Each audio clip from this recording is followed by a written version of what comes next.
Des familles endeuillées, des vies brisées, des destins stoppés brutalement à fleur de l'âge. Voici une nouvelle méthode de jalousie de plusieurs aigris qui se traduit dans les tueries en série d'un benguiste.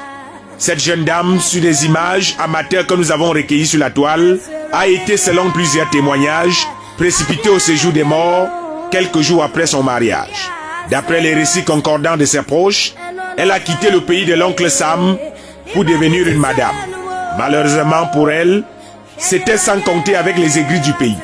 La thèse d'un empoisonnement selon les médecins légistes a été la plus plausible.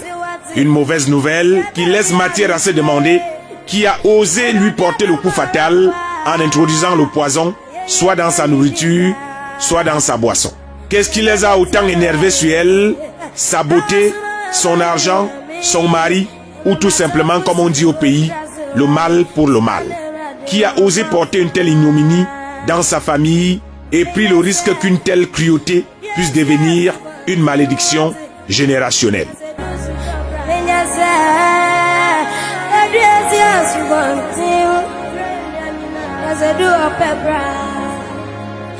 Elle a pourtant, comme plusieurs benguistes, donné à manger et à boire à plusieurs affamés de son entourage, qui ont fini par la diffamer jusqu'à l'enterrer. C'est une longue liste de tueurs à la fiole d'un benguiste qui persiste dans notre pays. Le poison a remplacé le poisson dans les plats et les glaçons dans les verres. Les aigris se baladent désormais avec, comme on dit chez nous, la ratachop d'ail dans leur poche. Les benguistes qu'on était censés raccompagner à l'aéroport sont conduits à l'aéromorgue. Ils nous ont pourtant farotés en euros. Nous sommes devenus, nous les sans-boulots, leurs bourreaux. Ils nous ont permis de nous coucher sur des fauteuils en cuir. Nous avons décidé de les faire dormir dans les cercueils. Ils nous ont offert des parfums et ils sont devenus nos défunts. Ils nous ont fait goûter au caviar. Nous leur avons montré l'intérieur des corbillards. Que leur reprochons-nous exactement? Nous les voyageurs de nuit qui n'avons jamais vu à quoi ressemble un aéroport. Nous qui voyageons toujours dans les airs sans jamais prendre l'hélicoptère. Toujours en train de se plaindre mais sans nous pendre définitivement.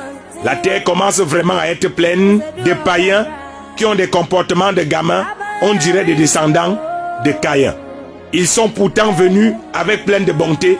Notre joie effrontée leur a servi la cruauté.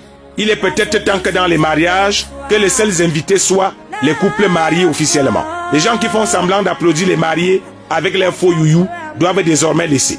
Continuez à gérer vos frustrations avec le viens m'aider à rester et à m'aider de mes voisins de 12 ans sans bénéfice.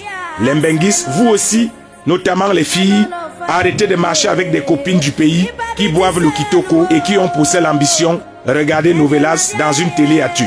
Dans les chambres parfois sans courant, enceintes de leur 7e enfant, dont le nom du père n'est pas encore officiellement connu. Des gens qui passent le temps à commenter les richesses des autres et dire qu'elles sont conjuguées au passé compliqué et au présent qui n'est pas simple. Alors que leur état de pauvreté elle-même est dans un passé compliqué et raté, dans un présent de l'inactif et dans un futur toujours inférieur.